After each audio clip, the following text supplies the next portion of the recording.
Welcome to Harshit institute. Regular current అఫైర్స్లో భాగంగా ఈరోజు కూడా మోస్ట్ ఇంపార్టెంట్ ఈవెంట్స్, మీరు ఏ కాంపిటేటివ్ ఎగ్జామ్ రాసినప్పటికీ కూడా ప్రతి కాంపిటేటివ్ ఎగ్జామ్కి ఉపయోగపడేటువంటి మోస్ట్ ఇంపార్టెంట్ ఈవెంట్స్ అన్నీ కూడా ఒకసారి వన్ బై వన్ చూద్దాం. తప్పనిసరిగా వీడియోని మీ ఫ్రెండ్స్కి షేర్ చేయండి మరియు లైక్ చేయండి. మీకు ఏమైనా డౌట్స్ ఉన్నట్లయితే మన ఇన్స్టిట్యూట్కి కాల్ చేయండి. ఓకే, మన హర్షిత్ ఇన్స్టిట్యూట్కి కాల్ చేయండి.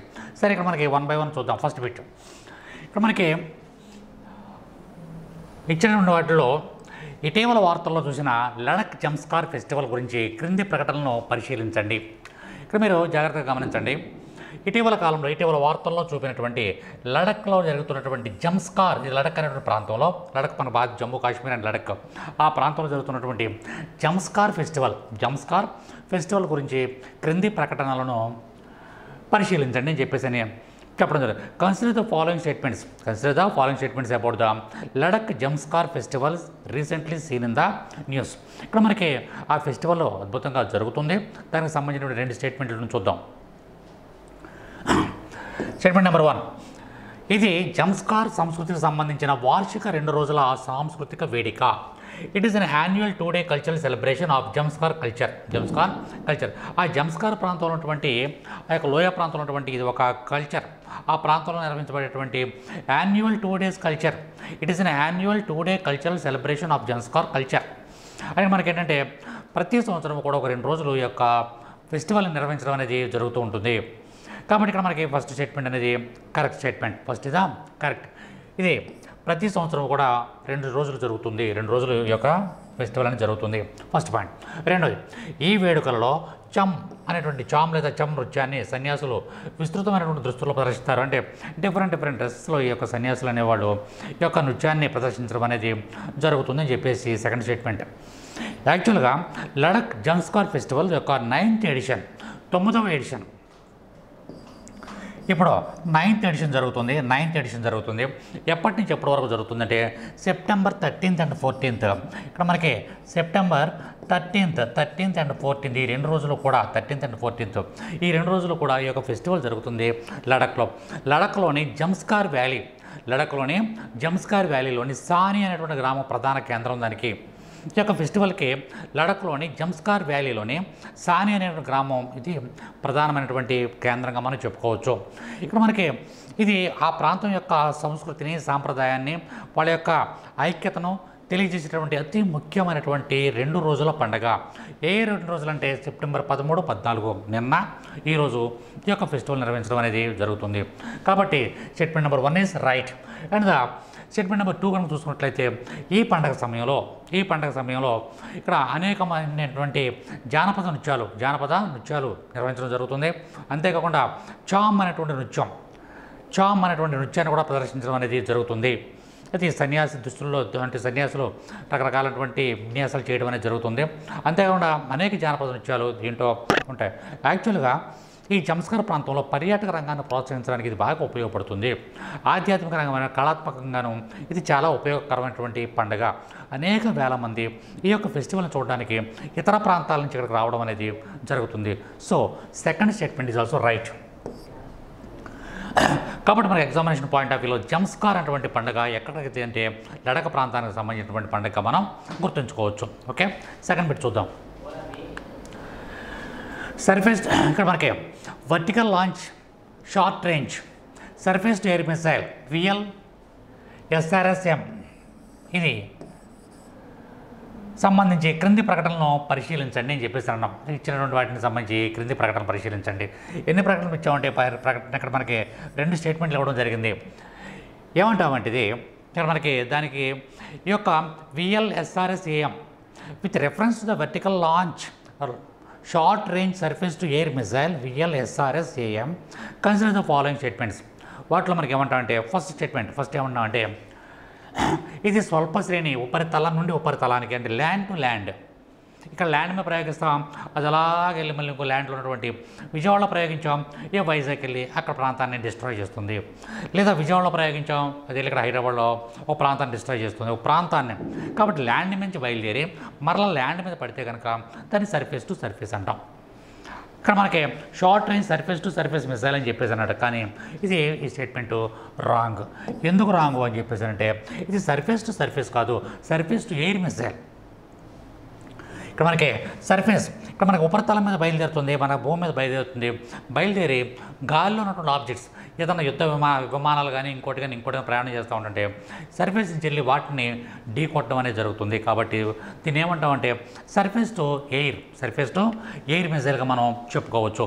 So first statement is the wrong, surface to surface కాదు. ఇక్కడ రీసెంట్గా ఒడిశాలోని బాలాసోర్ జిల్లాలో చాందీపూర్లో ఇంటిగ్రేటెడ్ టెస్ట్ రేంజ్ నుండి ఈ యొక్క సర్ఫేస్ టు ఎయిర్ మిసైల్ని విజయవంతంగా రీసెంట్గా ప్రయోగించడం అనేది జరిగింది. ఇది చాలా ఉపయోగకరమైనటువంటి మిసైల్, మన భారతదేశానికి ఈ యొక్క మిసైల్ సక్సెస్ఫుల్గా ప్రయోగించడం అనేది జరిగింది. నెక్స్ట్ కాబట్టి ఫస్ట్ రాంగ్, ఎందుకని సర్ఫేస్ టు సర్ఫేస్ కాదు, సర్ఫేస్ టు ఎయిర్ అంటే ఎయిర్లో ఉన్నటువంటి ఆబ్జెక్ట్ని అది ఢీ కొట్టేదని మనం ఏమంటే సర్ఫేస్ టు ఎయిర్ మిసైల్. ఇది surface to air missile, not surface to surface missile. So first statement is wrong. Second statement ఏమంటామంటే దీనిని defence research and development organisation Indian navy సహకారంతో అభివృద్ధి చేసింది. 100% కరెక్ట్. ఈ క్షిపణిని భారత నౌకాదళం సహకారంతో defence research and development organisation DRDO దేశీయంగా అభివృద్ధి చేయడం అనేది జరిగింది. Second statement is quite right. ఖచ్చితంగా ఇది రెండో కాబట్టి ఇచ్చిన స్టేట్మెంట్లో ఏది సరైనవి అని చెప్పేసి అంటే నెంబర్ 2 ఓన్లీ కరెక్ట్, రెండోది మాత్రమే ఇది కరెక్ట్గా మనం చెప్పుకోవచ్చు. నెక్స్ట్ బిట్ చూద్దాం. ఇది నీతి ఆయోగ్ గురించి అండి బిట్. అది నీతి ఆయోగ్. ఇటీవల కాలంలో నీతి ఆయోగ్ అనేది వార్తల్లో ఉండడం అనేది జరిగింది. ఎందుకనంటే ఇటీవల కాలంలో నీతి Aayog future pandemic preparedness and emergency response A framework for action మరలా చెప్తున్నాను, future pandemic preparedness and emergency response A framework for action అనేటువంటి ఒక నివేదికను ఇటీవల కాలంలో ఈ యొక్క నీతి ఆయోగ్ ప్రకటించడం అనేది జరిగింది. భారతదేశంలో ఉన్నటువంటి ప్రజల యొక్క ఆరోగ్యము మరియు వాళ్ళకి కావాల్సిన మౌలిక సదుపాయాలు, వాళ్ళ భవిష్యత్తు అవసరాలు, వాళ్ళ భవిష్యత్తులో ఏదైనా ఉపద్రవం ఏర్పడినట్లయితే వాళ్ళు ఎలా రక్షించుకోవాలి, వాళ్ళకి ఎటువంటి ఏర్పాట్లు చేయాలి, ప్రతి చిన్న విషయాన్ని కూడా ఎంతో కూలంకుషంగా వివరిస్తూ ఒక నివేదికని ఇటీవల కాలంలో నీతి ఆయోగ్ ప్రకటించడం అనేది జరిగింది. ఇది ఒక థింక్ ట్యాంక్, ఇది ఒక ప్రభుత్వ సంస్థ. కాబట్టి ఫస్ట్ స్టేట్మెంట్ ఏమంటాయంటే national institute for transforming India NITI Aayog అనేది ప్రణాళికా సంఘం స్థానంలో 2015లో స్థాపించబడిన పాలసీ థింక్ ట్యాంక్ మరియు ప్రభుత్వ సంస్థ. 100% కరెక్ట్. మనకి ఎలాగంటే ఇది 2015లో ఏర్పడబడింది. ఇక్కడ మనకి వీటిని కనుక జాగ్రత్తగా మన స్టేట్మెంట్ చూసినట్లయితే the national institute for transforming India NITI Aayog is a policy think tank and government organization established in 2015 to replace the planning commission. Statement number 1 is right. Statement number 1 is యొక్క స్టేట్మెంట్ నెంబర్ 1 చూసుకున్నట్లయితే ఇది right చెప్పుకోవచ్చు మనం. Next statement number 2లో ఏమంటారంటే నీతి ఆయోగ్లో భారత ప్రధానమంత్రి చైర్పర్సన్గా ఉంటారు. ఎస్, భారత ప్రధాని నీతి ఆయోగ్కి చైర్పర్సన్ ఎవరంటే భారత ప్రధాని. అక్కడ మనకి ప్రైమ్ మినిస్టర్ చైర్పర్సన్గా ఉంటారు అని చెప్పేసి అన్నారు. Statement in NITI Aayog the prime minister of India serves as the chairperson ఉపాధ్యక్షుడిని భారత రాష్ట్రపతి నియమిస్తారు. The vice chairman is appointed by the president of India. ఇక్కడ మనకి వైస్ చైర్మన్ని ప్రెసిడెంట్ ఆఫ్ ఇండియా ఎన్నుకోవడం అనేది నియమించడం అనేది జరుగుతుంది. రెండో ప్రకటన 100% తప్పు. ఎందుకంటే ఇక్కడ మనకి ఇది తప్పు. ఎందుకంటే రాష్ట్రపతి సంబంధం లేదండి, అసలు రాష్ట్రపతికి సంబంధం అనేది లేదు. యాక్చువల్గా ఉపాధ్యక్షుని కూడా ఎవరు నియమిస్తారు అంటే భారత ప్రధానమంత్రి నియమిస్తాడు. కాబట్టి నీతి ఆయోగ్కి హెడ్ ఎవరంటే చైర్పర్సన్ ఎవరంటే భారత ప్రధానమంత్రి ఉపాధ్యక్షుని కూడా నియమిస్తారు. రాష్ట్రపతి నియమించరు. కాబట్టి సెకండ్ స్టేట్మెంట్ ఇస్ రాంగ్గా మనం చెప్పుకోవచ్చు. నీతి ఆయోగ్ కూర్పులో ప్రధానమంత్రి చైర్పర్సన్గా వ్యవహరిస్తాడు. ప్రధానమంత్రిచే నియమించబడినటువంటి వ్యక్తి వైస్ చైర్పర్సన్గా నియమించబడడం అనేది జరుగుతుంది. అన్ని రాష్ట్రాల ముఖ్యమంత్రులు మరియు కేంద్ర పాలిత ప్రాంతాల లెఫ్టినెంట్ గవర్నర్లతో కూడినటువంటి గవర్నింగ్ కౌన్సిల్ అనేది ఉంటుంది.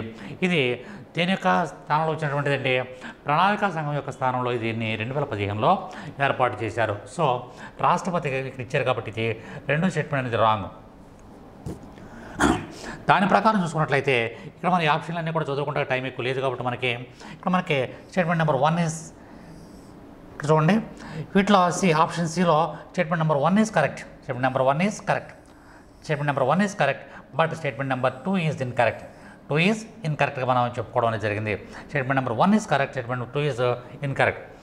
కాబట్టి ఇక్కడ మనకి అది ఆప్షన్ సిని కరెక్ట్గా మనం చెప్పుకోవచ్చు. నెక్స్ట్ బిట్ చూద్దాం. వీటిలో మనకి ప్రపంచ ఆరోగ్య సంస్థ WHO, ప్రపంచ ఆరోగ్య సంస్థ WHO, వరల్డ్ హెల్త్ ఆర్గనైజేషన్ తాజా నివేదిక ప్రకారం గాజాలో ఎంతమందికి యుద్ధ గాయాల కారణంగా తీవ్రకాలిక పునరావాసం అవసరము? అక్కడ ఎప్పుడు చూసినా యుద్ధమే. ఏంటంటే how many people in Gaza require long term rehabilitation due to war injuries as per the world health organisation latest report. మొన్న వెరీ రీసెంట్గా ఒక రిపోర్ట్ ఇచ్చింది WHO. ఏంటంటే ఈ యొక్క గాజా స్ట్రిప్ అనే ప్రాంతం ఎక్కడ ఉంటుంది అంటే మనకి మధ్యధరా సముద్రానికి తూర్పు ప్రాంతంలో ఉంటుంది. మరియు అదే ప్రాంతంలో ఇక్కడ మనకి ఒక సరిహద్దుగా ఇజ్రాయెల్ సరిహద్దుగా ఉంటుంది. ఇంకొక ప్రాంతంలో దిగువ ప్రాంతంలో దక్షిణ ప్రాంతంలో ఈజిప్ట్ సరిహద్దుగా ఉంటుంది. ఎప్పుడైతే పాలస్తీనా మరియు ఈ యొక్క ఇజ్రాయెల్ ఎప్పుడైతే గొడవ పడుతూ ఉంటాయో గాజా స్ట్రిప్ అనేది గడగడ వణుకుపోతూ ఉంటుంది. ఆ ప్రాంతం అంతా కూడా వణుకుపోతూ ఉంటుంది. ఇటీవల కాలంలో జరిగినటువంటి యుద్ధాల వల్ల ఇప్పుడు కనీసం ఎంతమందికి పూర్తి స్థాయిలో అంటే దీర్ఘకాలిక పునరావాసం కల్పించాలని చెప్పేసి ఇటీవల కాలంలో WHO ప్రకటించడం జరిగింది. ఎంతమందికి కావాలని అంటే 15,000, 22,500, 30,000, 50,000. ద రైట్ ఆన్సర్ ఈజ్ 22,500 మెంబర్స్కి దీర్ఘకాలిక పునరావాసం కల్పించాలి అని చెప్పేసి ఇటీవల కాలంలో WHO ఒక రిపోర్ట్ని విడుదల చేయడం అనేది జరిగింది. ఆ డేటా కూడా మనం తప్పనిసరిగా గుర్తుంచుకోవాలి. నెక్స్ట్ బిట్ చూద్దాం. ఇటీవల గ్రీన్ హైడ్రోజన్పై 2వ అంతర్జాతీయ సమావేశం ఎక్కడ జరిగింది? రాబోయే రోజుల్లో గ్రీన్ హైడ్రోజన్ బాగా ఉపయోగించుకోవాలి అనే ఉద్దేశంతో ఇంటర్నేషనల్ సెకండ్ సమ్మిట్ అనమాట. Recently where was the second international conference on green hydrogen held. ఎక్కడ నిర్వహించారు? 4 ప్రాంతాలు ఇచ్చుకున్నాం మనం. 1 లక్నో, 2 జైపూర్, 3 చెన్నై, 4 న్యూఢిల్లీ. వీటిని కనుక మనం చూసుకున్నట్లయితే ఇటీవల కాలంలో సెప్టెంబర్ 11వ తారీఖున గుర్తుంచుకోండి, డేట్ గుర్తుంచుకోండి. సెప్టెంబర్ 11వ తారీఖున సెప్టెంబర్ 11, 2024లో ఇక్కడ మనకి సెకండ్ ఇంటర్నేషనల్ కాన్ఫరెన్స్ని నరేంద్ర మోడీ ప్రారంభించారు. ఎక్కడంటే భారత్ వెన్యూ అంటే ఇక్కడ మనకి భారత్ అనేటువంటి ఒక కమ్యూనిటీ హాల్లో, పెద్ద హాల్లో దీన్ని ప్రారంభించడం అనేది మండపం అని చెప్పేసి అంటే జనరల్గా అటు దాంట్లో ఇక్కడ దీన్ని ఏర్పాటు చేయడం జరిగింది. ఎక్కడ అంటే it is in New Delhi. So ఏదైనా ఇక్కడ New Delhi is the right answer. న్యూఢిల్లీలో ఇటీవల కాలంలో దీన్ని green hydrogen summit, international green hydrogen conference అనొచ్చు, సమ్మిట్ అనొచ్చు, దాన్ని ఏర్పాటు చేయడం జరిగింది.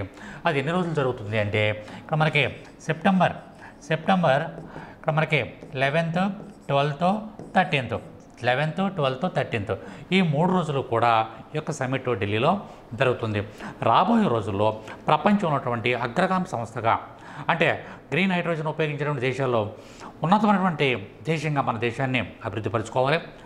ఈ గ్రీన్ హైడ్రోజన్ యొక్క టెక్నాలజీని మనం బాగా అభివృద్ధి పరచాలి. నెక్స్ట్ గ్రీన్ హైడ్రోజన్ మీద విపరీతమైన పెట్టుబడులు పెట్టాలి. అది ఎందుకంటే గ్రీన్ హైడ్రోజన్ వల్ల పర్యావరణ వ్యవస్థ అనేది చాలా అభివృద్ధి చెందడం అనేది జరుగుతుంది. కాబట్టి దానికి సంబంధించి ఇంటర్నేషనల్ సమ్మిట్ మన భారతదేశంలో జరిగింది. ఎక్కడ జరిగిందంటే ఢిల్లీలో జరిగింది. ఎప్పుడు జరిగిందంటే సెప్టెంబర్ 11, 12, 13 తారీఖుల్లో జరిగింది. చాలా ఇంపార్టెంట్ మనకి. ఓకే, ఈ డేటా అంతా కూడా మీరు ఎగ్జామినేషన్ పాయింట్ ఆఫ్ వ్యూలో ప్రతి బిట్టు కూడా మనకి చాలా చాలా important. Next question of the day చూద్దాం. ఇక్కడ క్వశ్చన్ ఆఫ్ ద డేలో ఇటీవల వార్తల్లో కనిపించే international big cat alliance IBCA ఏ సంవత్సరంలో ప్రారంభించబడింది అనేది ఇక్కడ మనకి బిట్టు. ఇక్కడ మనకి ఇంగ్లీష్లో international big cat alliance IBCA recently seen in the news was launched in వచ్చారు. ఏ సంవత్సరంలో ఇది ప్రారంభించబడింది? యాక్చువల్గా మనం 4 ఇయర్లు ఇచ్చుకున్నాం. ఇక్కడ మనకి బిగ్ క్యాట్ అంటే ఇక్కడ మనకి ఇంటర్నేషనల్ బిగ్ క్యాట్, ఎస్, ఈ బిగ్ క్యాట్ అంటే పిల్లలు కాదు. ఇవి బిగ్ క్యాట్ అంటే పెద్ద పిల్లి కాదు, పెద్ద పిల్లలు కాదు. ఇక్కడ బిగ్ క్యాట్ అలయన్స్ అంటే క్యాట్ జాతికి చెందినటువంటి, క్యాట్ జాతి అంటే ఇక్కడ పులులు కానీ లేకపోతే చీతాస్ కానీ అటువంటి అవి ఏ దేశాలు అయితే ఉన్నాయో ఆ దేశాలన్నీ కూడా కలిపి ఒక సంఘంగా, ఒక అలయన్స్గా, ఒక యూనియన్గా జాయిన్ అయినాయి అనమాట. అటువంటిది అంటే ఇక్కడ మనకి ఇండియాలో పులులు ఎక్కువగా ఉన్నాయి. ఓకే, ఇండియా ఒక దేశం, ఇండోనేషియా, బ్రెజిల్, జపాన్, ఇలాగే ఏ దేశాల ఎగ్జాంపుల్ చెప్తున్నా మీకు అంతే. ఏ దేశాల్లో అయితే ఈ యొక్క పులులు కానీ చీతాస్ కానీ, క్యాట్ అంటే క్యాట్లు కాదు, క్యాట్కి దీనికి సంబంధం లేదు. ఏ దేశంలో అయితే ఈ పులుల సంఖ్య ఎక్కువగా ఉంది, పులులు ఎక్కువైతే ఉన్నాయో వీళ్ళన్ని దేశాలు కూడా కలిపి ఒక అలయన్స్గా, ఒక సంఘంగా ఏర్పడ్డాయి అనమాట. అది ఎప్పుడు జరిగింది అనేది ఇక్కడ మనకి బిట్టు. ఇటీవల వార్తల్లో కనిపించే ఇంటర్నేషనల్ బిగ్ క్యాట్ అలయన్స్ ఏ సంవత్సరంలో ప్రారంభించబడింది? 2019, 2020, 2023, 2024. 4 ఆప్షన్లు ఇవ్వడం అనేది జరిగింది. మీరు తప్పనిసరిగా కరెక్ట్ ఆన్సర్ని నోటిఫై చేసి మనకి కామెంట్ చేయండి. మన హర్షిత్ ఇన్స్టిట్యూట్ యొక్క యూట్యూబ్ కింద కామెంట్ చేయండి తప్పనిసరిగా. అట్ ద సేమ్ టైం మన యొక్క ఛానల్ని సబ్స్క్రైబ్ చేసుకోండి. నెక్స్ట్ ఈ రోజు నుంచి ఆర్ఆర్బీ ఎన్టీపీసీకి సంబంధించినటువంటి అప్లికేషన్ అనేది స్వీకరించడం జరుగుతుంది. నెక్స్ట్ మంత్ 13th వరకు ఉంటుంది. As early as possible apply చేసుకోండి. ఎన్టీపీసీ ఆల్రెడీ మన క్లాసులు జరుగుతున్నాయి. ఇప్పుడు మనకి ఆర్ఆర్బీకి సంబంధించినటువంటి క్లాసులు జరుగుతున్నాయి. ఆల్రెడీ మీకు 2 వీడియోలు చేశాను. అసలు ఏముంటుంది, సిలబస్ ఏముంటుంది, ఎలా చదవాలి, ఏంటనే విషయాలు అన్నీ చాలా క్లియర్గా చెప్పడం జరిగింది. మరలా ఇంకో వీడియో చేస్తాను. తప్పనిసరిగా వచ్చినటువంటి అవకాశాన్ని వదిలిపెట్టుకోవద్దు. 11,558 పోస్టులు ఉన్నాయి. 11,550 వేకెన్సీలు ఉన్నాయి, మంచి వేకెన్సీస్. దానికి టెక్నికల్ నాలెడ్జ్ ఏం అవసరం లేదు, ఇంటర్మీడియట్ క్వాలిఫికేషన్, డిగ్రీ క్వాలిఫికేషన్ అంతే. కాబట్టి తప్పనిసరిగా అవకాశం ఉపయోగించుకోండి. మీకు ఎప్పుడు ఎక్కడ ఏ డౌట్ వచ్చినా మనకి కాల్ చేయండి. వీలైతే కనుక విజయవాడ లబ్బిపేటలో ఉన్నటువంటి మన హర్షిత్ ఇన్స్టిట్యూట్ని ఒక్కసారి విజిట్ చేయండి. ఫస్ట్ ఆఫ్ ఆల్ ఈ వీడియోని లైక్ చేయండి. Thank you very much. All the best. Friends, మా ఎంకరేజ్మెంట్ కోసం మన హర్షిత్ ఇన్స్టిట్యూట్ యూట్యూబ్ ఛానల్ని సబ్స్క్రైబ్ చేసుకోండి, లైక్ చేయండి, అలానే షేర్ చేయండి.